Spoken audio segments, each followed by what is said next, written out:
우리의 희망 이야기, 통일 이야기 한마당의 진행을 맡은 진행자 이슬기입니다.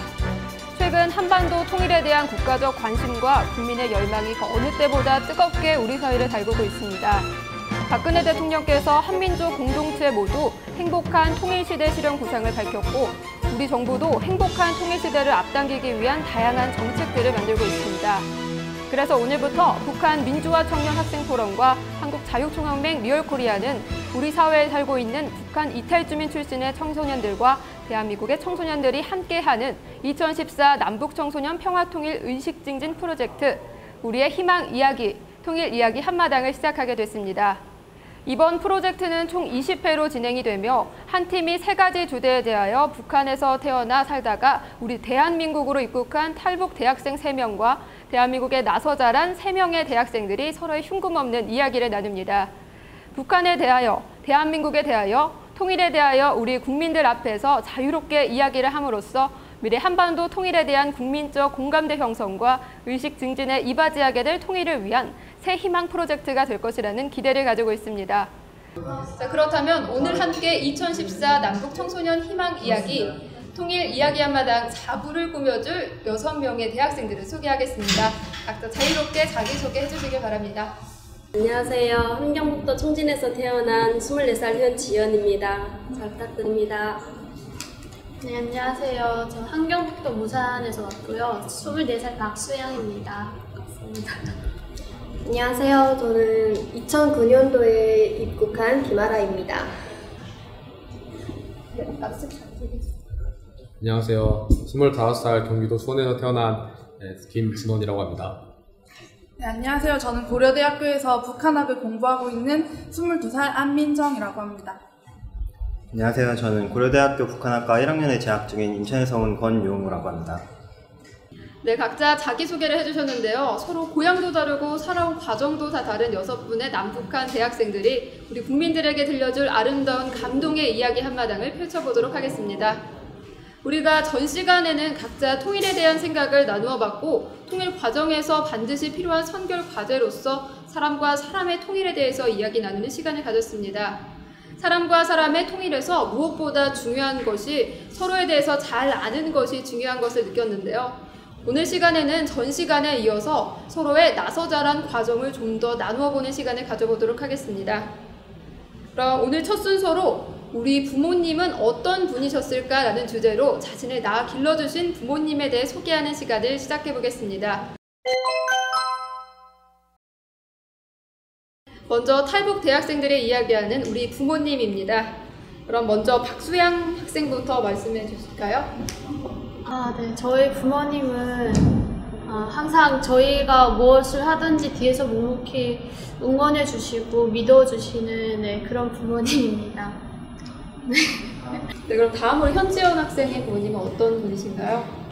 저는 제 어릴 때부터 아빠 없이 엄마 손에서 혼자 자랐거든요. 그래서 엄마가 되게 어렵게 사셨는데 그래도 저한테는 어려운 티를, 힘든 티를 안 내시고 되게 학교면 학교 모든 활동에 정말 잘 내세워 주시는 그런 분이셨어요. 다음으로 김아라 학생의 부모님은 어떤 분이셨나요? 저희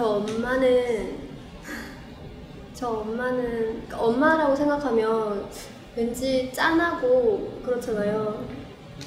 북한에서 고생을 너무 많이 해서 그런지 그리고 또 저희가 북한에 있을 때 엄마가 국수 장사도 하고 장사를 하느라고 고생을 되게 많이 했어요. 그렇다 보니까 엄마 하면 왠지 괜히 미안한 마음이 들고 또 그리고 좀 이제는 엄마는 잘 살았으면 좋겠는데 이제는 좀 행복했으면 좋겠는데 라는 생각도 들고 그리고 뭐 못해줘서 미안하다는 생각이 좀 많이 드는 것 같아요. 네, 누구에게나 부모님은 정말 우리를 낳아주시고 애지중지 키워주신 사람 그 자체임을 잘 알 수 있는 시간이었습니다. 북한과 같은 사회에서 생존권을 위해 몸부림쳐야 하는 환경 가운데서도 자식에 대한 우리 부모님들의 사랑은 이 세상 그 무엇보다 소중한 사랑임을 다시 한번 느낄 수 있었습니다. 자, 그럼 이번에는 우리 대한민국에서 나서 자란 대학생들이 간직하고 있는 부모님에 대한 소감을 들어보는 시간 가져보겠습니다. 먼저 안민정 학생의 부모님은 어떤 분이셨나요? 앞에 북한 출신 대학생 언니들의 이야기를 들으면서 되게 공감 가는 부분이 많았어요. 북한이나 남한이나 부모님이 자식에 대한 사랑을 베풀고 그것을 자식들이 받아들일 때 감사히 여기고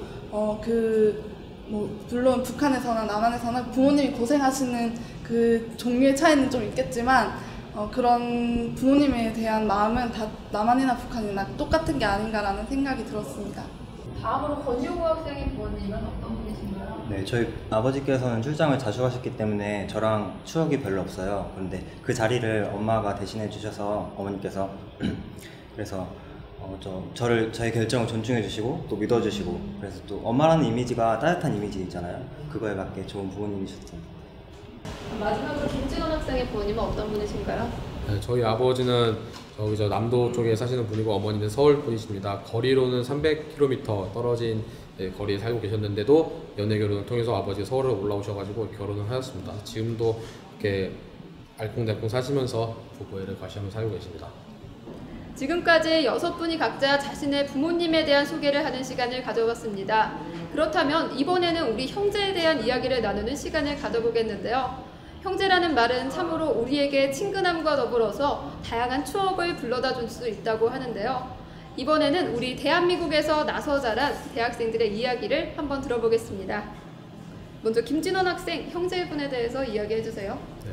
저는 아래로 4살 차이 나는 남동생이 한 명 있는데 그 친구는 지금 대학을 다니고 있는데 저랑은 많이 성격이 달라서 저와는 다르게 날씬하고 키도 크고 내향적인 성격입니다. 내성적인 성격인데 그래도 함께 더 잘 지내보려고 함께 같이 게임도 하고 축구도 하고 더 친해지려고 노력을 하고 있습니다.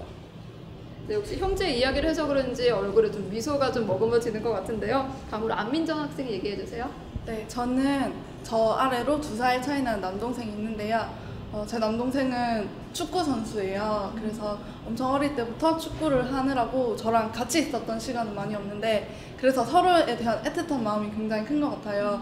지금도 저는 이제 집에서 멀리 떨어져서 대학생을 하고 있는데 동생이 이제 휴가 같은 걸 나오게 되면 집에만 있지 않고 저가 살고 있는 곳으로 와서 같이 놀러 다니기도 하고 되게 친구 같은 남동생이 한 명 있습니다. 네. 네, 남동생과 굉장히 돈독한 것 같네요. 마지막으로 권용우 학생은 어떻게 되나요? 저는 위로 8살인 누나가 있거든요. 그래서 누나가 어렸을 때는 보디가드 역할처럼 그런 역할을 대신해 줬고요. 또 취미도 갖고 또 누나 영향을 정말 많이 받았기 때문에 마치 제2의 엄마처럼 그런 따뜻한 사랑을 받고 자랐습니다. 네, 뭔가 보디가드 같은 누나라고 하니까 좀 부럽는데요. 그렇다면 이번에는 탈북 대학생들이 이야기하는 나의 형제에 대해서 한번 들어보도록 하겠습니다. 먼저 현지연 학생의 형제분은 어떻게 되나요? 네, 저는 앞도 없고 뒤도 없는 외동딸이고요. 외동딸 하면은 왠지 막 꽃밭 이런 온실의 꽃이라 그러잖아요. 부모님들이 이렇게 키운다고 하는데 저는 의외로 그렇게 크진 않았고요. 이렇게 보디가드 같은 누나도 있고 친구 같은 동생도 있는 남한 대학생분들 부러워요. 네, 그럼 다음으로 박수영 학생의 형제는 어떻게 되나요? 네, 저는 2살 터울의 오빠가 있는데요. 저희 오빠는 저와는 다르게 되게 공부를 되게 잘했어요. 그래서 북한에서도 되게 높은 대학교인 김체공업종합대학에 다니다가 지금 한국에 왔는데 여기서도 지금 대학교를 다니고 있고요. 그리고 오빠랑 사이가 되게 좋아요. 다른 언니들은 많이 싸운다고 하는데 저희는 어렸을 때는 좀 싸웠는데 지금은 되게 애틋하게 지내고 있고요. 저희 오빠가 저 동안이에요. 그래서 저랑 같이 다니면 제가 항상 누나라고 모든 사람들이 그렇게 해서 좀 스트레스 받을 때도 있지만 그래도 사이는 되게 좋은 언니입니다. 네, 뭔가 동안이라고 말씀하시는 거에서 좀 안타까움이 느껴지네요. 네. 마지막으로 김아라 학생의 형제분은 어떻게 되나요? 저는 여동생이 2명 있어요. 근데 한 명은 지금 북한에 있고 한 명은 여기 있는데 저랑 12살 차이거든요. 네, 근데 애가 좀 밝고 되게 긍정적이에요. 항상 웃고 또 금방 저랑 싸우면 금방 또 이렇게 돌아오는 그런 스타일이고 또 애견을 되게 좋아해서 주말이면 애견 카페를 가는데 나올 생각을 안 해요. 너무 엄청 좋아해갖고 되게 착한 것 같아요, 동생이. 근데 두 번째 동생은 제가 걱정이 되는 게 북한에서 학교를 못 다닌 것 같아요, 고등학교를. 그래서 고등학교도 못 다녔지만 또 초등학교도 제대로 다니지도 못했고, 그렇다 보니까 걱정이 되게 많이 되고 지금은 어떻게 지내고 있을까라는 생각도 들고, 제가 여기서 또 잘 먹고 잘 살고 잘 입고 이렇게 하고 있으니 미안한 마음도 들고 빨리 데려와야겠는데 라는 걱정도 되고 그런 편인 것 같습니다. 네, 참으로 형제의 사랑과 우정은 아름다운 추억을 늘 우리에게 제공해 주는 것 같습니다. 그 아름다운 추억은 비록 남과 북이라는 서로 다른 체제 하에서 서로 다른 삶 가운데서도 하나로 이어지는 형제애가 아닌가 생각해 보게 되는데요. 이런 아름다운 형제애가 체제와 이념을 떠나서 남과 북한의 모든 국민들이 하나 되는 행복한 통일 시대를 앞당기는 과정에서도 서로 양보하고 서로 이해하며 하나 되는 아름다운 모습으로 이어지는 남과 북의 형제애, 그리고 동포애로 이어졌으면 좋겠습니다. 이번에는 우리가 이 세상에서 태어나 지금까지 살아오는 과정 속에서 가장 소중한 추억 한 가지씩을 이야기하는 시간입니다. 이번 이야기 한마당은 각자 순서에 없이 자유롭게 이야기를 나누는 시간입니다. 네, 누가 먼저 추억을 이야기해 보시겠어요? 제가 먼저 이야기하도록 하겠습니다. 이 촬영을 하기 전에 이제 미리 언니들을 뵀을 때 제일 많이 주제가 됐던 이야기가 저희 고향 이야기였어요. 제가 말투를 보셔서 아시겠지만 경상남도 김해라는 곳에서 태어나고 자랐는데 그곳을 되게 시골이라고 생각하시는 분들이 많은 것 같아요. 사실은 그렇게 시골이 아니라 사실 놀이동산도 원래 있었었고, 그리고 지금 백화점도 짓고 있고요. 그리고 천문대도 있고, 또 김수로 왕릉도 있고 공항도 있거든요. 되게 도시인데 그곳에서 제가 추억이라고 딱 이렇게 잘라서 얘기하기는 좀 그렇지만 제 어린 시절은 되게 김해에서 막 아버지 따라 뒷산 가서 진짜 천문대 그냥 옆집 아저씨 놀러가서 별도 보고, 또 진짜로 집 바로 앞에 막 강도 흐르거든요. 거기 가서 막 돌다리 건너면서 놀기도 하고 그랬던 추억이 김해에 많이 있는 것 같아요. 네, 많은 추억을 말씀해 주셨는데요. 뭔가 시골이라는 이야기를 들으시고 많은 충격을 받으실 것 같은. 네. 다음으로 어떤 분이 말씀해 주시겠어요? 네, 제가 할게요. 근데 이제 그러니까 어떻게 언니는 아닌 것 같고 아무튼 저만 대학생분 얘기를 들어보니까 저랑 좀 추억이 비슷한 것 같아요. 이제 저희 고향도 이제 보면은 공기 진짜 좋고요. 저녁에 나가면은 진짜 은하수도 볼 수 있어요, 하늘에서. 그 정도로 날씨 되게 좋고, 이제 추억이라 하면은 거기는 저는 사촌 동생들도, 그러니까 제가 외동이다 보니까 사촌 동생들하고 되게 가깝게 지냈었거든요. 근데 거기는 이제 친척들 다 있고 가족 다 있었고, 이제 사촌 동생들이랑 되게 즐겁게 뛰어놀고 막 강가에서 이제처럼 놀기도 하고 이랬던 게 진짜 한 가지 지금에 와서의 추억인 것 같아요. 그때는 그게 좋은 줄 몰랐었던 것 같아요. 뭔가 은하수를 볼 수 있었다는 얘기에 정말 좀 부럽네요. 저도 한번 가서 꼭 한번 보고 싶네요. 다음은 어떤 분이 말씀해 주시겠어요? 네. 네, 저희 고향도 아까 김이와 비슷하게 시골 느낌이 나는데요. 일단 저희 고향도 공기가 엄청 좋고, 또 은하수 저희 고향도 다 볼 수 있거든요. 네, 그리고 제가 가장 기억이 남는 건 어릴 때 그 마을 친구들끼리, 그러니까 여기는 좀 이웃 간에 옆집에 누가 사는지 이런 걸 제가 5년 살았는데 잘 모르거든요. 근데 북한에는 이웃과의 정이 되게 두터워요. 그래서 제가 마을 친구들끼리 막 그 말뚝박기 하고 막 제기차기 하고 이런 놀이를 많이 했던 게, 한국 오니까 이거는 이제 전통놀이가 되어버린 거예요. 근데 어릴 때 그런 걸 많이 하면서 놀던 게 지금 생각하면 너무 추억이 되는 것 같아요. 네, 저도 어릴 때 동네에서 막 놀던 기억이 새록새록 나는 것 같습니다. 다음으로 남한에서 한번 이야기해 주실까요?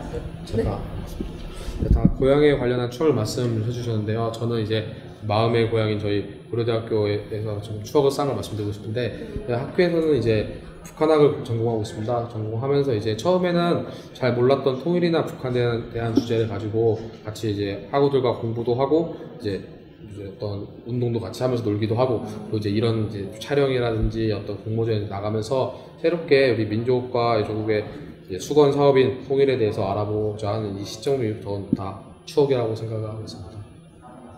북한학을 전공하셔서 그런지 뭔가 말씀해 주시는 거에서 네, 뭔가 신뢰가 가는데요. 다음으로 어떤 분이 해주실까요? 네.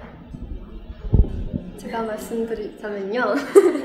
제 고향은 해령인데 해령에서 제일 유명한 과일이 있어요. 바로 살구, 백살구라고 정말 유명하거든요.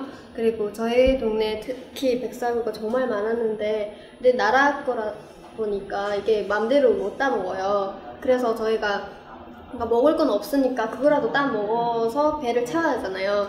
그래갖고 애들이랑 같이 한 번은 가서 이거 서리라고 하죠. 북한에서는 이렇게 훔치는 거 보고 서리라고 하는데 그 가서 이렇게 막 따고 있었어요. 근데 이게 북한에서 제일 무서운 사람이 그러니까 말 못하는 사람 보고 제일 무섭다 그래요. 북한에서 버버리라고 하는데 그런 사람 되게 무섭다고 하거든요. 근데 막 따고 있는데 그 사람들이 다 올라오는 거예요. 우리를 발견하고 지금 잡으려고. 그래서 딱 걸렸죠. 걸려갖고 막 엄청 맞고 막 뒷뺨도 맞고 막 종아리 막 이런 나무 같고 엄청 맞고 그리고 그것도 모자라서 너네 집 어디냐 해갖고 집에 갔는데 그러니까 집에 가서 너네 지금 우리 살구를 훔쳤으니까 너네 집 가마 우리가 북한에서는 그리고 여기서처럼 막 밥솥 이런 게 없어요. 가마를 다 사용하거든요. 근데 가마를 다 뽑아 가겠다고 지금 막 다 뽑는 거예요. 바닥에서. 그리고 막 무서워하고 막 있는데 그때는 저희가 국경지대다 보니까 그 보위부들이 항상 이렇게 밤 12시 넘어서도 이렇게 경비를 서거든요. 그 경비선은 보위부 사람 때문에 살았던 기억이 나요. 네, 뭔가 파란만장한 오른쪽 이야기를 들은 것 같아서 네, 좀 신기하기도 하고 네. 고맙습니다. 그럼 다음으로 마지막으로 권영우 학생이 말씀해 주세요. 저는 앞서 말씀드린 것처럼 보디가드와 같은 누나와 함께한 추억이 정말 따뜻한 기억으로 자리 잡고 있는데요. 누나가 피아노를 되게 잘 쳐요. 음악을 좋아해서 저도 그래서 같이 막 곡을 작곡하기도 하고 핸드폰으로 녹음해서 엄마한테 들려드리기도 하고 그런 따뜻한 기억이 앞서 파란만장한 기억보다는 되게 애정이 넘친다고. 지구상에는 수많은 우리 동포들이 살고 있습니다. 그런 이들 중에는 북한을 탈북해 중국에서 불법 체류자로 살고 있는 우리 탈북 주민들도 있습니다. 그럼 이번 시간에는 우리 탈북 대학생들을 통해 나는 왜 고향을 떠나게 되었는가라는 주제로 탈북하게 된 사연을 들어보겠습니다. 먼저 현지연 학생 말씀해 주세요. 저는 그렇게 모든 탈북자분들이 다 파란만장하게 진짜 죽을 고비를 넘기면서 왔는데 저는 그렇게까지 심하진 않아도 저도 나름 파란만장하게 왔어요. 근데 제가 오기 전에 한 10년 전에 막내 이모가 미리 탈북하셨거든요. 이미 탈북을 하셨는데 가족이 보고 싶으니까 이모가 계속 저희한테 통화를 시도를 하신 거예요. 전화라도 좀 하자 이래서 저희도 보고 싶고 하니까 통화를 했어요. 이모랑 통화를 하고 이랬는데 그게 보위부에 감지된 거예요. 통화한 내용이. 그 이후로는 계속 감시되는 상황이 됐어요. 저희 집이. 그래서 진짜 살기도 힘든데 맨날 감시하고 동네에서 막 우리가 좀만 입살이라도 좀 사오고 이러면은 쟤네는 돈이 어디서 나서 입살 사먹냐 밥 먹냐 이러면서 막 이러니까 진짜 살는 게 힘들었어요. 저희도. 그래서 좀 이렇게 나날을 보냈는데 이모가 이제 한국에서 연락이 와가지고 진짜 너희들 빨리 와라 힘들게 사지 말고 와라 이래서 떠나게 됐거든요. 떠났는데 중국에 넘어와서 바로 잡혔어요. 탈북을 해서 좀 있어 중국에서 바로 잡혀가지고 제 엄마랑 저랑 가족인데 가족이 통계에 넘어오다가 잡혔으니까 가족도주가 되는 거예요. 북한은 가족도주 하면은 진짜 크게 보거든요. 거기는 정말 가족도주 하면은 한국행으로 보기 때문에 잡혀서 북송해서 가면은 아마 거의 정치범 수용소나 아니면 진짜 마지막 길을 가야 되는 그런 상황이었어요. 그래서 막 거기서 도망칠 생각도 하고 이러면서 아무튼 고생 많게 넘어왔긴 했어요. 무사히 오긴 했는데 지금도 가족들이 지금 북한에 계시거든요. 아직 많거든요. 근데 저희 때문에 많이 아직 힘들게 살고 있어요. 이렇게 직접 얼굴을 마주보면서 이야기를 하고 있는데도 정말 실감이 안 나는 이야기 같은데요. 보고 싶은 가족들을 마음 편하게 보지 못한다는 게 정말 참 안타까운 것 같습니다. 그럼 다음으로 박수영 학생 이야기해 줄까요? 네, 저도 이 친구처럼 이모가 먼저 막내 이모가 한국에 한 10년 전에 와 있었어요. 네, 그래서 이모로부터 이렇게 전화 통화를 하면서 이모가 원래 가족들이 다 넘어오면 좀 위험하니까 이모도 한국에 혼자 있으면 너무 외로우니까 이렇게 이모네 우리 형제가 6명인데 자식들한테 다 1명씩 보내라고 얘기를 했어요. 근데 다들 이렇게 무서워서 다들 안 가겠다고 했는데 제가 제일 막내였거든요. 그래서 저는 그냥 겁 없이 이모가 또 저랑 통화하면서 엄청 달콤하게 유혹을 하는 거예요. 한국에 오면 엄청 잘 살 수 있다 해서 그러니까 그런 것도 있었지만 또 이렇게 북한에서 한국 드라마를 많이 봐요. 그래서 저는 드라마를 보면서 한국에 가보고 싶다라는 마음을 그때 또 생겼었고요. 근데 그냥 가고 싶다고 해서 가는 게 아니라 이모가 또 마침 있어서 데려오겠다고 하니까 잘 됐다 그럼 가야지라고 생각해서 그때 그렇게 이모가 저를 데려왔던 것 같아요. 그래서 저는 일단 혼자 먼저 왔고요. 그러니까 가족들한테 얘기하면 가족들이 위험해서 안 보내거든요. 그래서 엄마 아빠 몰래 그냥 도망쳐서 저는 그냥 이모랑만 약속을 하고 도망쳐서 나왔어요. 근데 와서 3년 만에 저희 가족들도 지금 다 왔거든요. 그래서 지금은 온 가족이 무사히 다 와서 지금 행복하게 살고 있어요. 박수영 학생은 아까 전에 들었을 때도 되게 용기 있고 그런 면을 보였는데 지금 탈북한 이야기를 들어보니까 정말 대단한 것 같습니다. 다음은 김아라 학생 들어볼까요? 네. 저는 일단 저는 한국에 있다는 거 모르고 왔어요. 그리고 탈북하기 전에도 다른 사람들은 뭐 드라마 접하고 영화 보고 뭐 이런 경우가 많다고 그러더라고요. 근데 저는 그러니까 마을에 TV 자체가 그렇게 많지가 않으니까 못 봤어요. 그런 뭐 드라마라던가 이런 거 들어도 못 봤고, 그리고 제가 또 새엄마를 2번 정도 했거든요. 그러니까 새엄마랑 같이 살다가 아빠가 뭐 행방불명 된 다음에 제가 또 다른 집 입양하게 됐어요. 그 입양하는 집에서 그 집 사람들 하는 일을 막 돕고 뭐 같이 장사도 하고 일도 하고 뭐 농사 일도 하고 이러다가 엄마랑 같이 떠난 사람이 있었는데 그 사람이 갑자기 탈북했던 사람이 이렇게 북한을 온 거예요. 북한을 오게 돼갖고 그 사람한테 가갖고 빌다시피 해갖고 저도 엄마한테 데려가 달라 이런 식으로 그래서 울면서 그 사람한테 빌었어요. 그럼 같이 떠나자 해서 그때는 진짜 뭐 당장 막 죽을 수도 있다라는 생각은 들었어요. 근데 그냥 뭐 북한에서 아무 자유도 없이 그리고 또 가족도 없이 그때 12살이었는데 그렇게 살 바에는 정말 살아가는 게 의미가 없다라는 생각이 들더라고요. 그리고 학교도 못 다니고 그 입양된 집에서 항상 일만 해야 되고 그러니까 희망이 안 보이니까 엄마 따라서 가면 그래도 뭔가 내 인생이 달라지지 않을까라는 생각에 그냥 무작정 탈북했는데 그때 되게 막 겨울이었어요. 저 살 얼음도 있고 그랬지만 뭐 그런 게 차갑게 느껴지지도 않았어요. 그러니까 내 머릿속에는 온통 빨리 가서 엄마를 만나야겠다라는 그 생각만 있으니까 지금 내 다리가 시린지 절인지 이거보다는 조금만 가면 돼 라는 그런 생각으로 진짜 건넜던 것 같아요. 네, 그렇게 탈북했습니다. 네, 듣는 동안 좀 가슴이 좀 먹먹해지기도 했는데요. 이렇게 탈북 사연을 들어봤는데 저뿐만 아니라 남한 학생들도 뭔가 들어보고 좀 느낌이 남다를 것 같은데요. 그럼 권용우 학생이 한번 대표로 이야기를 해볼까요? 네, 저 탈북 학생분들의 생생한 말씀 들으니까 제가 더 가슴이 아프고 안타깝는데요. 물론 제가 그 과정에 완전하게 공감할 수는 없겠지만 북한어를 공부한 학생으로서 어느 정도 이해는 할 수 있다고 생각합니다. 그리고 통일에 대해서 그런 가족분들 그런 것 같이 여러 문제들이 있잖아요. 군사적, 정치적 아니면 경제적 이런 문제들이 있는데 또 그래서 부정적인 인식이 있고요.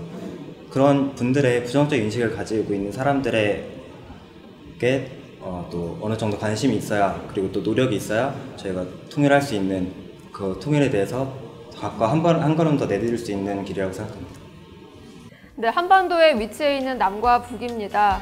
한 핏줄을 이어온 한 민족이 서로 존재하고 있지만 남과 북의 현실은 너무나도 많은 거리감과 갈등, 나아가 많은 과제들을 두고 있지 않은가 생각해 보게 됩니다. 우리가 외치는 통일, 그럼에도 불구하고 통일 과정 속에는 우리가 풀어나가야 할 너무나도 많은 과제들이 있지 않은가 생각해 보게 됩니다. 그 중에서도 사람과 사람의 통일은 우리가 행복한 통일 시대를 준비해 나가는 데서 반드시 해결해야 할 선결 과제라고 생각해 보게 됩니다. 그러한 통일 시대 구현을 위해서 남과 북은 모든 정치적, 경제적, 군사적 이해관계를 떠나서 남과 북의 모든 주민들이 다 행복한 통일 시대를 만들어 나가야 할 것입니다. 그렇다면 이것으로 남과 북의 청소년들이 전하는 통일 이야기 한마당 제5부를 마치도록 하겠습니다. 참가해주신 모든 분들 고맙습니다.